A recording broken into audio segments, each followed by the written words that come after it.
Hello, I'm Steve Barron.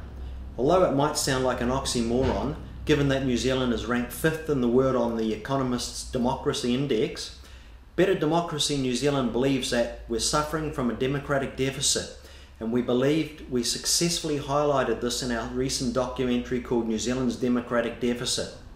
If you haven't watched it yet, we highly recommend it. But today I ask our panel of experts from around the world, as well as several well-known politicians, why New Zealand needs more direct democracy and why referendums should be binding on the government. I wouldn't say that we need direct democracy in the sense that democracy will fail without it. We've seen democracy used across the globe for hundreds of years in some places, and it's done okay. So I don't think the way to think is that the system will collapse if we don't have it. But I think direct democracy is a way to improve democracy. And what we've seen countries do over the years is they continue to innovate and change their democracies.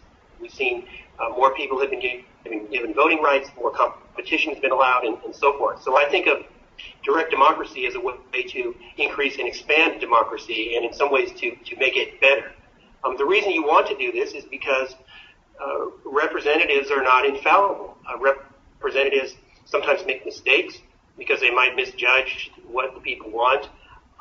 Sometimes representatives might be unduly influenced by their own personal preferences or by the preferences of campaign contributors or groups that they're close to. And so it helps democracy to have a safety valve where the people can pass the laws they want directly in the unfortunate event that a representative form of democracy doesn't work quite right.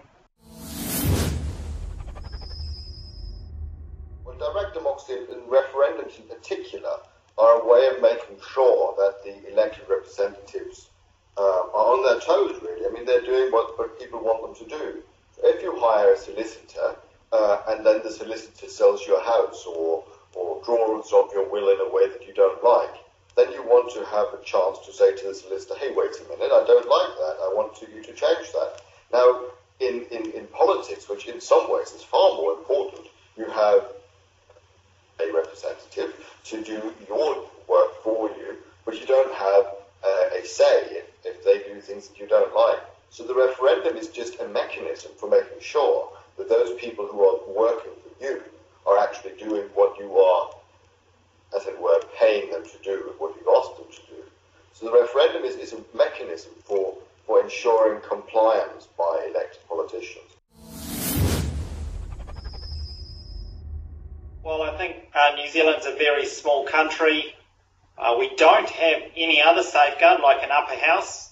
We do have a Westminster system, but it's a single house system. So Parliament can pretty much pass anything by a crude majority. And I think there's no doubt we've seen quite a lot of legislation that's been passed that doesn't reflect what New Zealanders would like to be happening in their country. So I think we are long overdue for some form of direct democracy, and for me that's binding referenda, where the people can, if they feel like it, get together and have a say on an issue.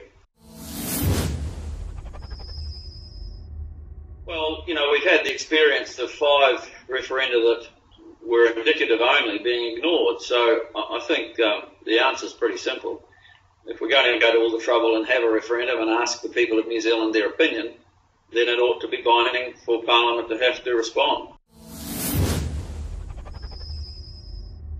A wise government, looking downstream, would say we've got these issues that the public are better able to decide, particularly on social issues, than the temporary elected members of Parliament are able to decide. And I'd rather trust the conscience of a country rather than the conscience of MPs, some of whom will be here for 5 minutes. Better democracy is one that is expanded and where people have not a chance to be engaged for 1 or 2 seconds every 3 years, but at least once a year.